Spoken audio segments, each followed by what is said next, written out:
Hello बच्चों, कक्षा 8 की विज्ञान की ऑनलाइन क्लास में आपका स्वागत है। हम पिछले लेक्चर में सिलेबस के बारे में पढ़े हैं कि क्या क्या हमें 17 इकाई पढ़े में क्या क्या पढ़ना है, कौन कौन सी चीज़ों के बारे में। उसी के तहत आज हम पहला अध्याय शुरू कर रहे हैं कक्षा 8 की विज्ञान की पाठ्यपुस्तक का। पहले अध्याय का हमारा नाम है इकाई 1, विज्ञान एवं तकनीकी के क्षेत्र में नवीनतम प्रगति।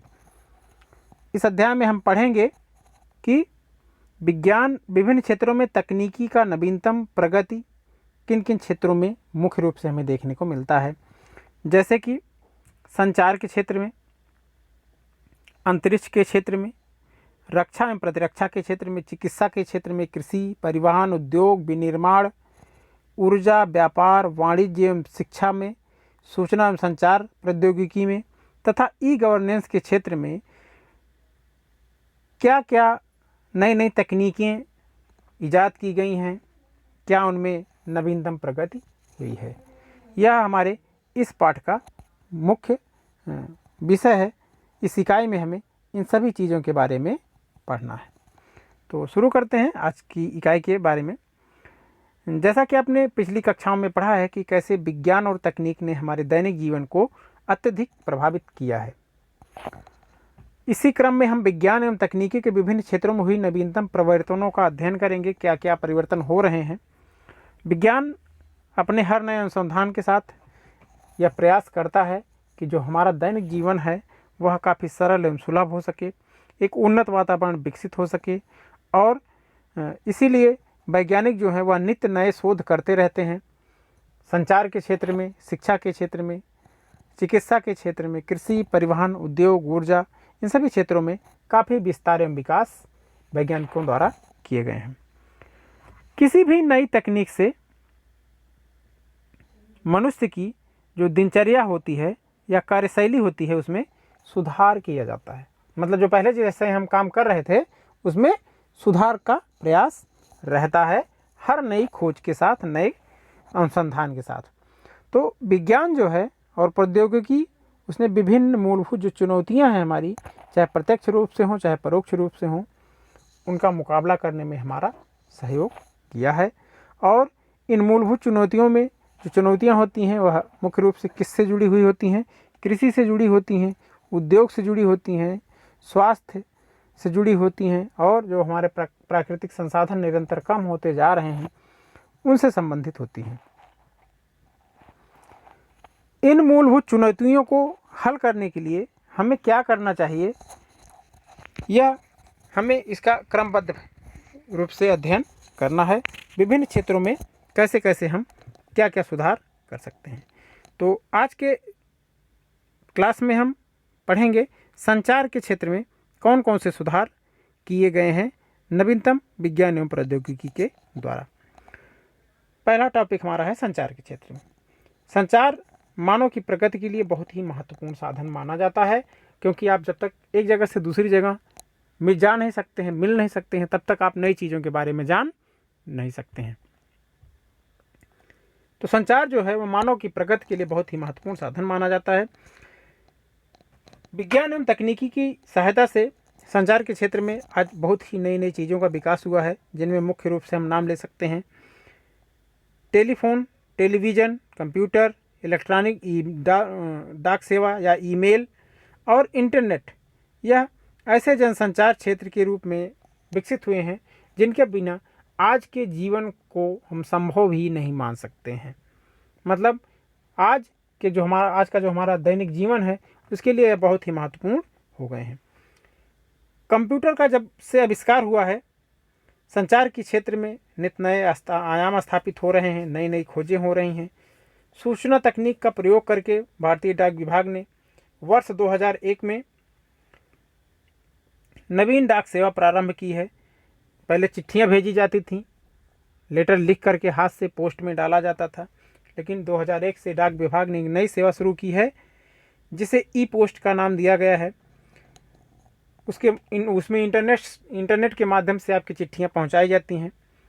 20वीं शताब्दी में संचार के क्षेत्र में मोबाइल फ़ोन वह इजाद हुआ।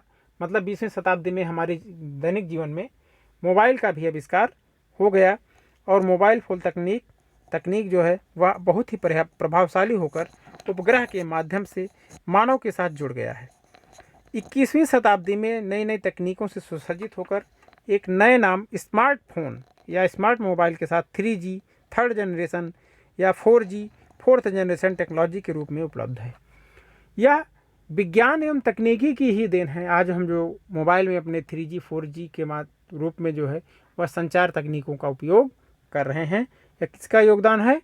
नई नई जो विज्ञान एवं तकनीकी में प्रगति हुई है उसी का योगदान है, या उसी की बदौलत जो है या 3G 4G 5G 6G जो भी यूज हम करते हैं अपने मोबाइल में, वह सब इसी के बदौलत नवीन जो प्रयोग हुए हैं, नई खोजें हुई हैं तकनीक के क्षेत्र में, उसी के बदौलत हम इससे लाभ उठा रहे हैं।